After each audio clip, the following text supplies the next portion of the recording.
ya, nggak apa-apa.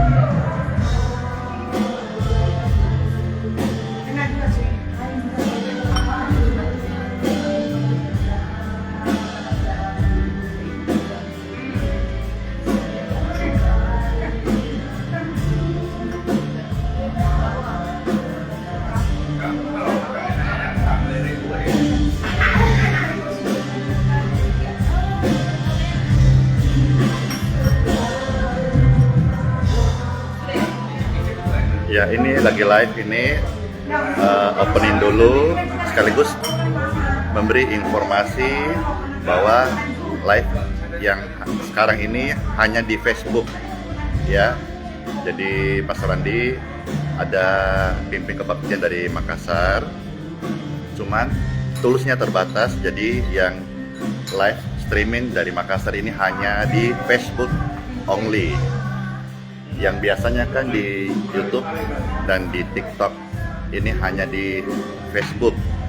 Jadi Bapak Ibu pemirsa yang terkasih bisa bantu share juga ke teman-teman link tautan ini supaya yang di TikTok dan di YouTube juga bisa berpartisipasi. Karena tadi udah bilang mau share tautan ke YouTube, tapi ternyata tulus kami terbatas sekali, hanya bisa live dari Facebook saja ya. Jadi bisa bantu tolong di share linknya ini.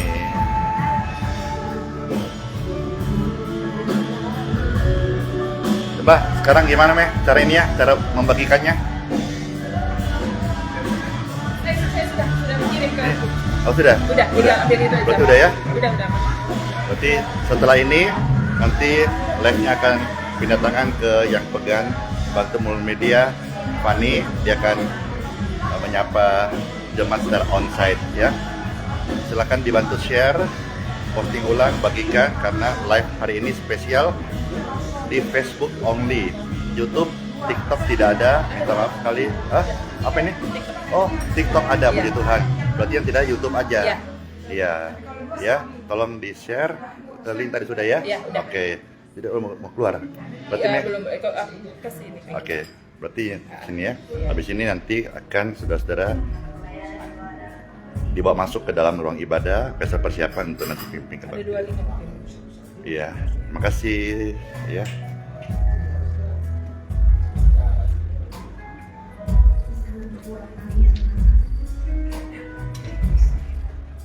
Oh, pegang 2 ya.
sumber kekuatan kami, satu-satunya sumber pengharapan kami hanya Yesus Kristus Tuhan. Dan Tuhan yang dahsyat, Tuhan yang luar biasa itu hadir pagi hari ini di tempat ini. Saat ini Tuhan, sampaikan isi hatimu, kebenaran firman-Mu. Biar setiap firman Tuhan jatuh di tanah hati yang subur, bertumbuh, berbuah dalam kehidupan kami. Di dalam nama Tuhan Yesus, semua yang percaya sama-sama katakan amin. Shalom. Silakan duduk saudara. Saudara siap terima mujizat hari ini? Lambaikan tanganmu. Tepuk tangan yang paling meriah bagi Tuhan kita. Bentar kita akan dilayani oleh seorang anak Tuhan yang luar biasa. Pastor Andi Simon, begitu banyak mujizat yang terjadi oleh pelayanannya. Dan saya percaya saudara, engkau yang datang di tempat ini yang dengan penuh iman, siapkan imanmu. Karena mujizat yang terbaik Tuhan sudah siapkan bagimu. Percaya, katakan amin. Amin, amin, amin, amin, amin. Sebelum itu kita dengarkan firman Tuhan 10 menit ke depan. Saya akan berbicara tentang janji. Di Bible ada tertulis, kata ahli, ada kurang lebih 7.000 janji yang Tuhan siapkan kepada manusia. Dan semua firman Tuhan yang disampaikan di Bible bukan sekedar janji biasa. Tapi di 2 Korintus 1 ayat 20 dikatakan seperti ini. Sebab semua janji Elohim di dalam Dia kami katakan ya dan amin bagi kemuliaan Elohim. Semua janji ya dan amin bagi kemuliaan Elohim. Dan pada pagi hari ini ada 3 kebenaran yang ingin saya sampaikan tentang janji Tuhan yang penting, yang bisa mengubahkan hidupmu, yang bisa jadi kekuatan bagi perjalanan imanmu. Percaya, katakan amin. Saya beri judul The Promises, atau janji-janji Tuhan. Yang pertama adalah The Promise of Redemption, janji penebusan. Janji ini ada karena ulah manusia. Manusia berdosa di Taman Eden karena dia melanggar apa yang Tuhan tetapkan. Itu pun disebabkan karena iblis. Hubungan manusia yang tadinya baik dengan Tuhan rusak karena iblis. Kalau saudara baca dengan baik di kitab Kejadian, ketika Tuhan menciptakan langit bumi, di situ ditulis namanya adalah Elohim. Sampai kepada Dia ciptakan manusia, manusia ada dan hidup bersama Tuhan, namanya berubah jadi Yahweh Elohim. Artinya Dia Tuhan yang punya nama, Tuhan yang punya pribadi, dan Tuhan yang mau dekat dengan manusia, Tuhan yang mau dekat dengan manusia, intim dengan manusia. Tapi ketika iblis pertama kali muncul, disitulah terjadi sesuatu yang menunjukkan apa yang iblis ingin dapatkan. Di situ tersirat apa yang tujuan sebenarnya dari iblis. Kata Yahweh Elohim dia ganti kembali menjadi Elohim. Jadi tadinya Tuhan yang punya hubungan dengan manusia, dia ingin menghancurkan hubungan itu. Dan Adam dan Hawa lebih percaya perkataan iblis dari perkataan Tuhan. Masalah sering timbul kalau kita lebih dengar suara orang lain lebih daripada suara Tuhan dalam hidup kita. Tapi pagi hari ini Tuhan tidak biarkan itu. Dia berikan janji penebusan. Bahkan Yesus Kristus lahir. Dia lahir, Dia hidup, dan akhirnya nantinya Dia mati di atas kayu salib. Karena kelahiran, karena kehadiran Yesus, saya dan saudara yang tadinya hubungannya terputus dengan Tuhan punya akses kembali dengan Tuhan.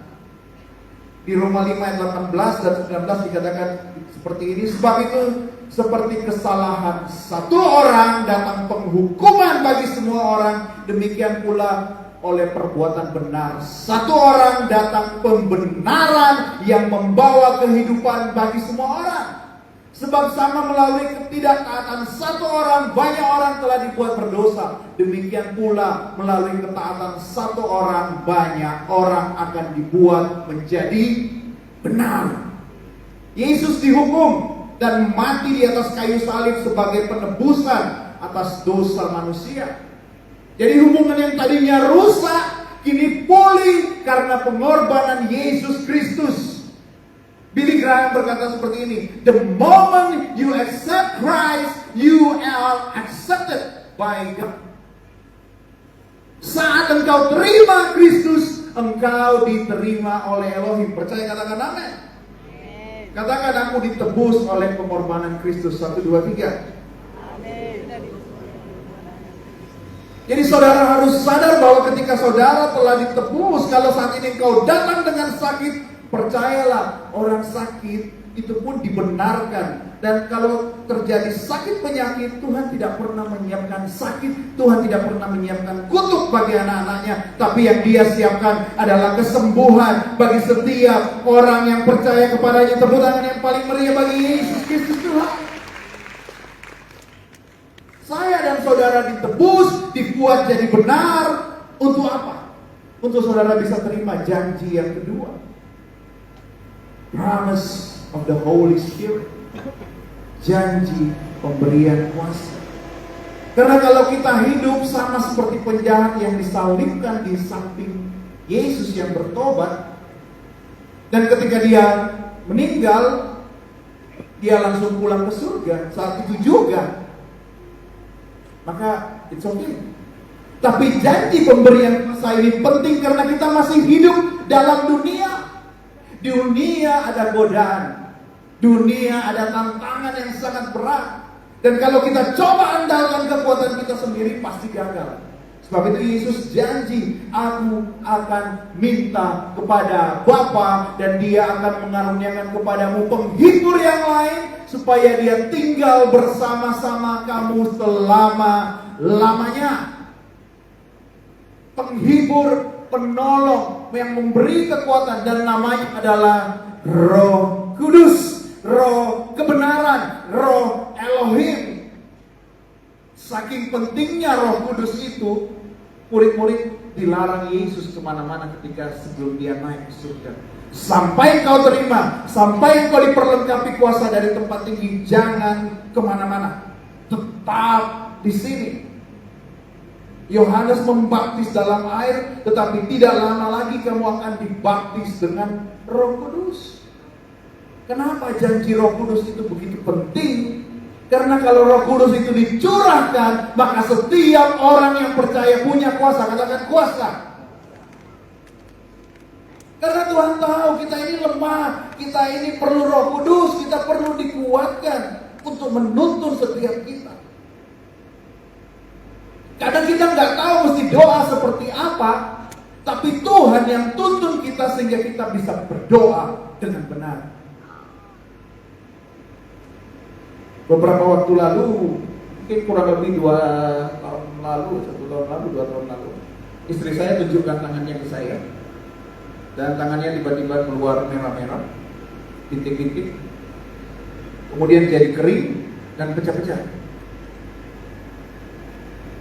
Dan sangat perih. Saya bilang, wah ini mesti segera ditangani nih. Jadi yuk kita pergi ke dokter yang paling bagus. Pada waktu itu ketemu dengan seorang profesor, dan dia katakan, oh ini banyak yang ngalamin seperti ini. Gampang, saya kasih salep, saya kasih obat, pasti sembuh. Kita senang kamu dengarnya. Pulang, kasih salep, kasih obat. Terus saya juga doakan. Waktu berlalu dan puji Tuhan saudara, tidak sembuh. Kita coba ganti dokter lagi, coba segala macam cara untuk berdoa, masih tidak sembuh. Saya bilang, saya ini doain orang sembuh, saya doain istri saya nggak sembuh, malu. Tapi satu kali Roh Kudus bicara dalam hati saya, dia kasih tahu, kamu kan malam biasa doa tuh sama keluarga, kali ini coba minta giliran berdoa. Bukan cuma kamu yang doa, tapi anak-anakku juga doa, istriku juga doa, semuanya berdoa. Nah, saya coba. Dan salah satu anak saya yang kecil, dia ngomong seperti ini, I want to pray for mommy's hand. Saya mau berdoa bagi tangannya mami. Dan it's okay. Saya bilang, good, it's really good. Kita doa. Dan terus menerus begitu. Kenapa ini menjadi concern bagi saya? Karena kalau malam-malam tiba-tiba sakitnya kamu, gatalnya kamu, itu dia merasa seperti sangat kesakitan. Saudara bisa bayangkan kalau tanganmu tersayat pisau begitu banyak, telapak tanganmu yang tersayat pisau, gimana rasanya? Dan kadang merasa sangat gatal dan kita nggak bisa bikin apa-apa. 1-2 bulan berlalu, beberapa waktu kemudian saya mau gandeng tangan istri saya pegang tangannya, biasanya kasar. Begitu saya pegang, kok mulus. Saya balik, saudara, saya takut saya salah gandeng orang. Ternyata benar istri saya. Dan saya tanya, oh tanganmu kok sudah sembuh? Iya, sudah beberapa waktu lalu, cuma saya belum bilang karena takutnya nanti kembali lagi karena sering seperti itu. Tapi puji Tuhan, dari sejak saat itu sampai saat ini tidak pernah kambuh lagi karena doa seorang anak kecil. Kalau doa anak kecil dijawab Tuhan, saya percaya doamu dijawab Tuhan. Percaya, katakan amin. Karena Tuhan menjawab doamu bukan karena kita, bukan karena kebaikan kita, tapi karena Dia melihat ada Yesus di dalam kita. Percaya, katakan amin.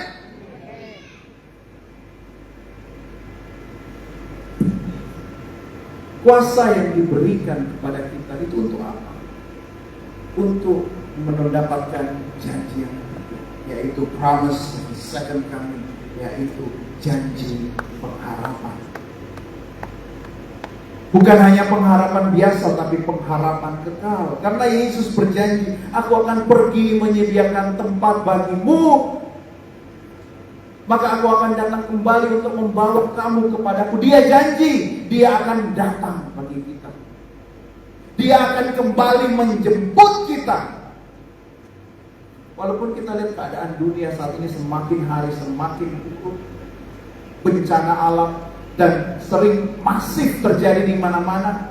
Kita lihat peperangan yang dulu mungkin jauh, sekarang negara tetangga sudah saling perang. Keadaan moral manusia semakin bobrok. Tapi kita tahu justru karena itu kita harus semakin bersemangat, karena kedatangan Yesus yang kedua semakin dekat.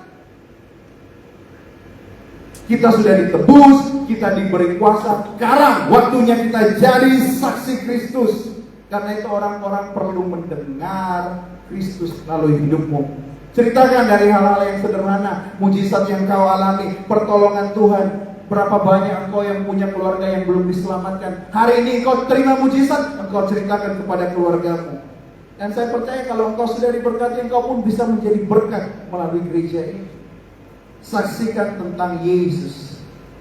Karena janji kedatangannya sudah diberikan kepada kita. Ada pengharapan, bukan pengharapan yang biasa, tapi pengharapan yang kekal. Kita baca ayat terakhir di Ibrani 10 ayat 23, dikatakan seperti ini. Kita baca bersama-sama 1, 2, dan 3. Mari kita memegang teguh pengakuan tentang pengharapan kita, karena Dia yang berjanji adalah setia. Amin, amin, amin. Tepuk tangan yang paling meriah bagi Tuhan Yesus. Sudah diberkati? Amin. Ya, kita akan memberikan persembahan lebih dahulu, lalu kita akan berdoa. Syukur Tuhan, mengucap syukur. Kebenaran firman-Mu memerdekakan kami. Kami akan memberikan yang terbaik karena kami mengasihi Engkau. Hanya di dalam nama Yesus. Haleluya. Amin. Amin. Boleh silakan para diakon diakones untuk menjalankan tugasnya. Segala perkara dapat kuperbuat di dalam Tuhan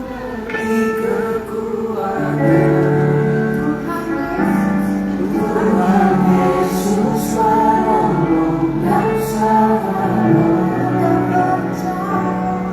tetap percaya Tuhan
dan sahabat. Selalu percaya Tuhan Yesus setia. Segala perkara dapat ku tanggung di dalamnya yang memberi kekuatan. Angkat Bapak Ibu sekalian. Tuhan Yesus penolong dan sahabat. Selalu percaya Tuhan Yesus setia. Selalu percaya Tuhan Yesus setia. Selalu percaya Tuhan Yesus setia.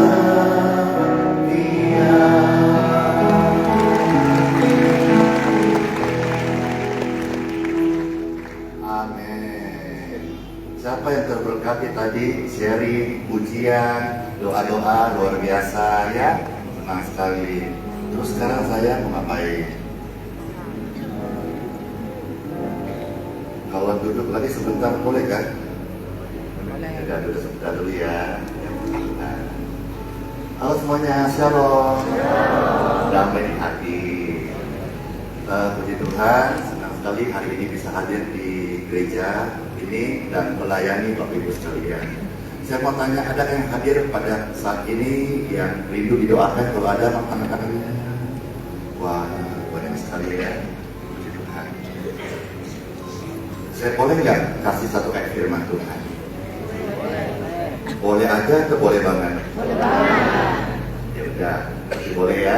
Ada satu Bible di dalam kitab Yesaya pasal 40 ayat 43. Itu tentang penglihatan di zaman baru, zaman akhir, di saat-saat ini. Ya, di dalam sana ada satu penglihatan yang terjadi hari ini, dan sebelum nanti Pastor Adi bersama rekan hamba Tuhan mendoakan, biarlah ini menjadi remah tambahan dari apa yang difirmankan tadi oleh hamba Tuhan, menjadi tambahan bagi setiap kita. Ayo, ada suara 43. Yesaya 40 ayat 43.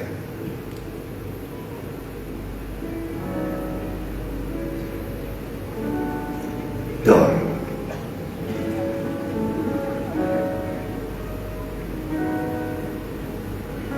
Ya udah, saya buka sendiri kalau begitu.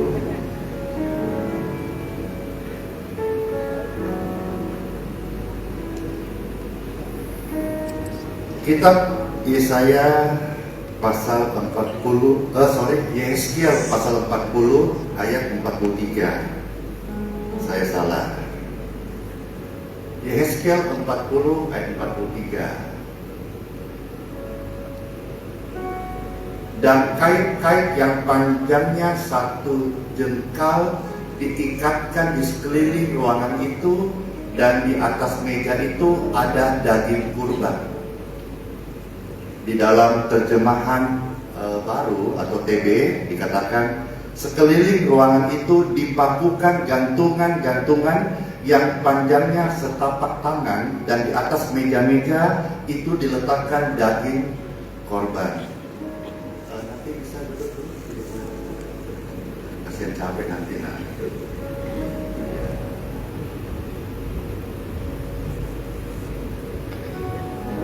Ini adalah salah satu penglihatan yang Nabi lihat di zaman akhir, bahwa akan ada kait-kait yang panjangnya 1 jengkal diikatkan di ruangan itu, dan di atas meja ada daging kurban.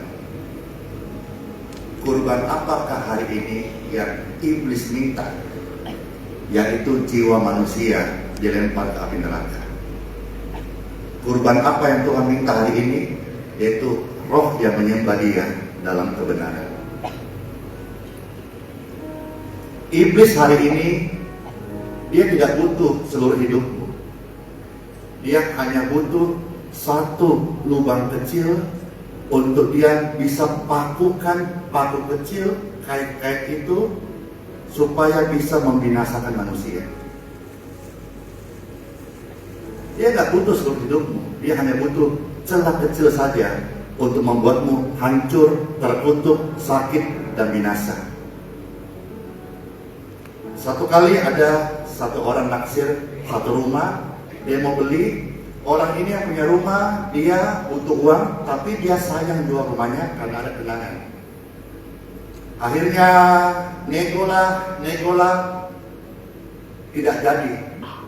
Karena sang pembeli ini sangat suka dan ingin menguasai tempatnya dia mau beli, maka dia buat satu kesepakatan aneh. Apakah itu? Dia bilang begini, ya udah kalau engkau nggak mau jual rumahmu, boleh nggak aku beli untuk satu batang paku, saya paku di tembok rumahmu. Kan aneh kan? Lalu yang punya rumah, dia butuh uang, tapi juga saya jual. Oke banget ini. Boleh, aneh, boleh. Saya nggak butuh semuanya. Satu lubang kecil di tembok rumahmu, untuk saya paku, itu yang gue jual, itu yang saya beli. Deal. Setelah deal, aneh kan? Berapa hari kemudian datanglah orang itu, dia lalu memaku satu paku di temboknya. Setelah itu besoknya yang punya merasa gak ada masalah dong. Setelahnya dia datang bawa satu plastik isinya kurban sesembahan yang busuk, yang sudah lalat, yang sudah bau bangkai, dia gantung di sana. Beberapa jam, mulai aroma yang tadi wangi, tiba-tiba mulai jadi bangkai. Satu hari, bau busuk mulai masuk ke dalam ruang tamu, bahkan ruang kamar, bahkan sampai ruang masaknya. Tidak butuh waktu lama, kurang dari 7 hari. Yang tinggal di sana berkata, saya tidak tahan lagi. Dia komplain, kenapa kamu taruh? Angkatlah, itu mau buat rumah saya rusak. Lalu dia berkata, Anda kan udah jual sama saya, dan itu hak saya, mau gantung apa saja itu hak saya. Maka dia tidak bisa ngapa-ngapain. Lalu akhirnya dengan rela, yang punya rumah berkata, bayar penuh saja, saya keluar sendiri. Demikian pun, iblis tidak perlu celah yang besar untuk merusak hidup Anda. Dari celah yang paling kecil yang Anda buka, dia akan perlahan-lahan mengikat Anda. Yang hadir hari ini, mungkin ada yang pernah perjanjian pesugihan, dan engkau hari ini sedang ada dalam perjanjian akan masuk tumbal. Anakmu tiba-tiba sakit, langganan sakit, rumah tangga tidak berhenti, habis ini sakit, pindah sakit itu dan sebagainya. Jangan pernah beri kesempatan kepada iblis. Akhir tahun ini, momentum Natal, semua kita adalah orang yang menerima kasih Kristus. Di dunia ini tidak ada yang bisa membatalkan namanya kutuk. Kutuk harus dibayar dengan tumbal dan darah, dengan nyawa. Tidak ada, engkau punya uang nggak bisa, engkau punya harta nggak bisa, jabatan nggak bisa. Tetapi hanya ada satu pribadi, dan pribadi ini yang sudah lepaskan saya dari segala kutuk perhambaan, kutuk dosa. Mungkin hari ini saudara pengusaha, ada celah yang kau buka, sepertinya kecil dan tidak kelihatan. Iblis akan pakai itu untuk mendakwamu siang dan malam. Engkau akan dibuat mendua hati, engkau jadi anak Tuhan tapi gak pernah sungguh-sungguh dalam terang yang ajaib, karena engkau masih mengizinkan paku kecil, lubang kecil, celah itu dalam hidup Anda. Orang berkata kepada saya, Pastor Andi, sampai kapan melayani seperti ini tanpa mengharapkan imbalan, tanpa mengharapkan uang amplop persembahan kasih, stipendium apapun? Saya tidak berharapkan. Bagaimana Pastor Andi bisa tetap berdiri tegak, melayani, dan bisa menjadi berkat bagi banyak orang setiap minggu, dan menolong dan menjadi kesaksian bagi nama Tuhan Yesus? Saya berkata dengan iman dan deklarasi di hadapan Tuhan, dan banyak orang ini live juga banyak. Selama saya hidup bergantung pada Tuhan Yesus dengan iman secara total kepadanya, sampai saya meninggal dunia, saya percaya Tuhan tidak pernah meninggalkan saya. Kalau satu hari Bapak Ibu lihat Andi Simon atau anak saya minta-minta, ingatkan saya perkataan hari ini. Berarti imanku mulai kendor. Karena Tuhan bilang, anak cucu orang benar tidak kekurangan dan tidak pernah meminta-minta. Pelayanan di tempat ini, pelayanan dengan iman. Saya percaya ini gereja yang baik. Ini gereja saya, gereja yang diberkati, gereja yang bertumbuh, gereja yang membawa kabar kelepasan bagi banyak jiwa-jiwa.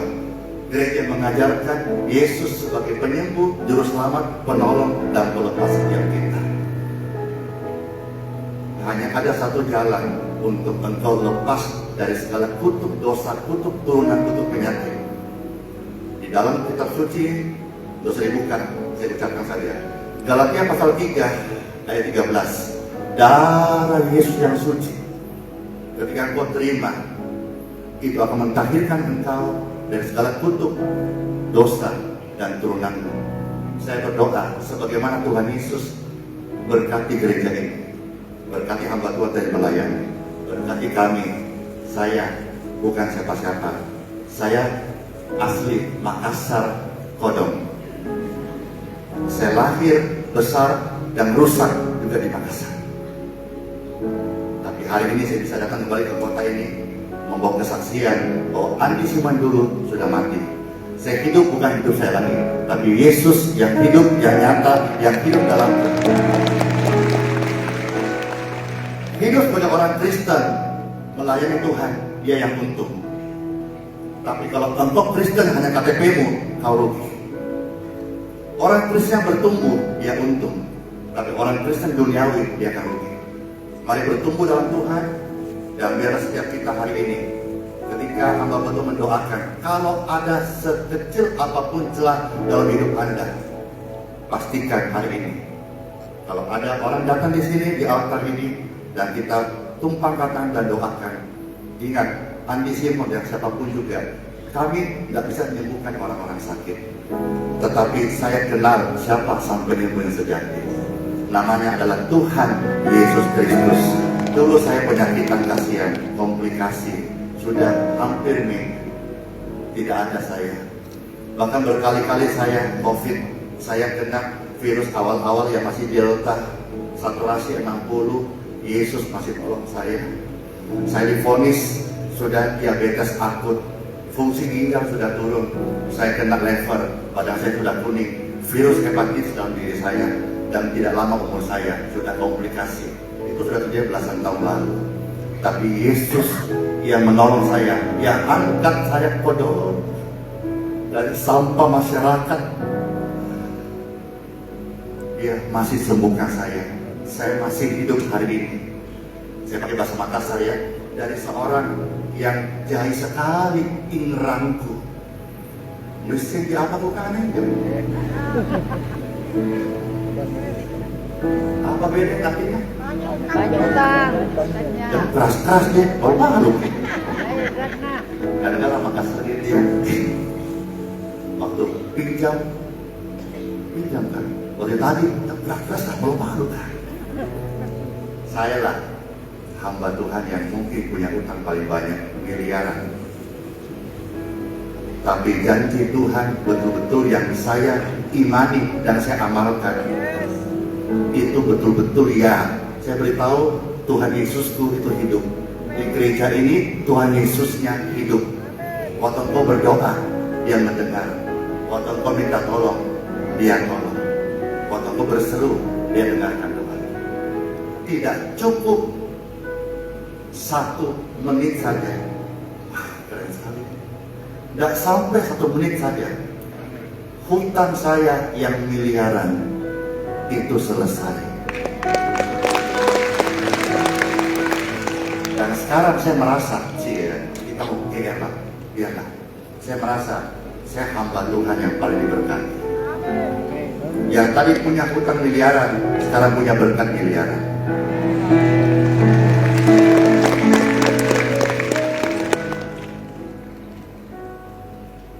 Banyak orang dipulihkan, banyak orang disembuhkan, dan juga saya tadi sebut doa kalau di sini ada yang hadir yang mau dibaptis, saya juga nggak tolak. Saya kira pemimpin gereja ini mengizinkan. Kalau ada jiwa-jiwa yang baru hadir di sini dan dengar renungan khotbah tadi terberkati dan mau dibaptis, nanti atas izin dari pimpinan gereja tempat ini, saya akan membaptis Bapak Ibu lahir baru supaya hidupmu betul-betul dilepaskan dari yang jahat dan engkau menjadi milik Tuhan Yesus Kristus seutuhnya. Pertolonganmu mau didoakan, saudara bisa maju. Tapi tunggu dulu.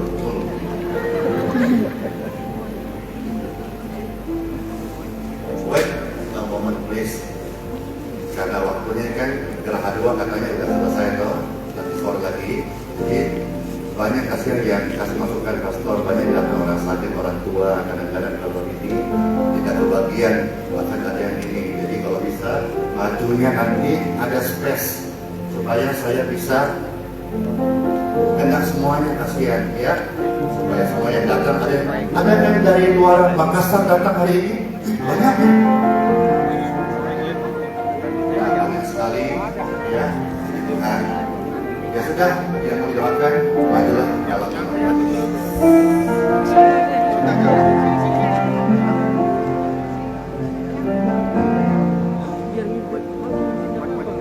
Naik udah di situ sih. Izinkanlah Tuhan Yesus bekerja yang mustahil menjadi mungkin oleh karena percaya.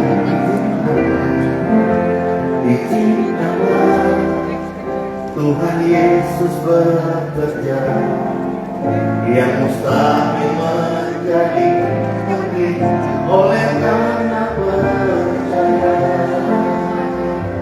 Yesus mengenal lebih dari yang Yesus menjawab lebih dari yang kuharapkan. Dengan tangannya di waktu yang tepat, akan melihat Dia jadikan semua. Yesus mendengar lebih dari yang kudoakan. Yesus mendengar lebih dari yang kuharapkan. Dengan caranya di waktu yang tepat, bukan melihat Dia jadikan semua. Kami percaya Tuhan bersama. Yesus mendengar lebih dari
Langsung keluar. Ayo.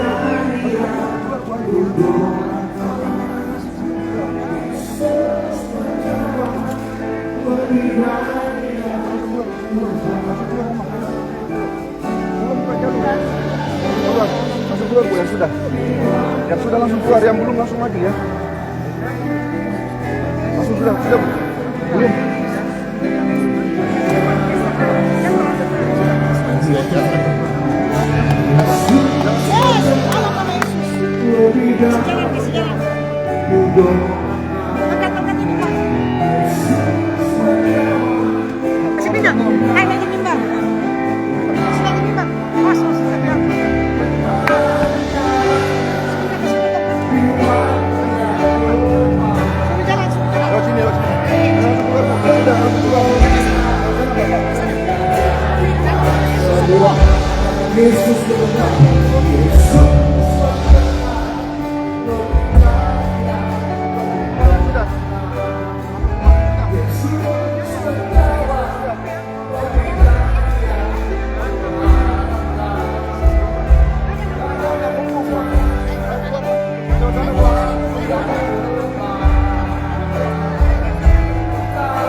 Siapa disembuhkan, siapa dipulihkan. Berikan kemuliaan buat Tuhan kita. Mari terima kasih sebelum kita akhiri ibadah, kita akan berdoa bersama-sama dengan hormat. Saya undang semua kita lakukan ini bersama-sama.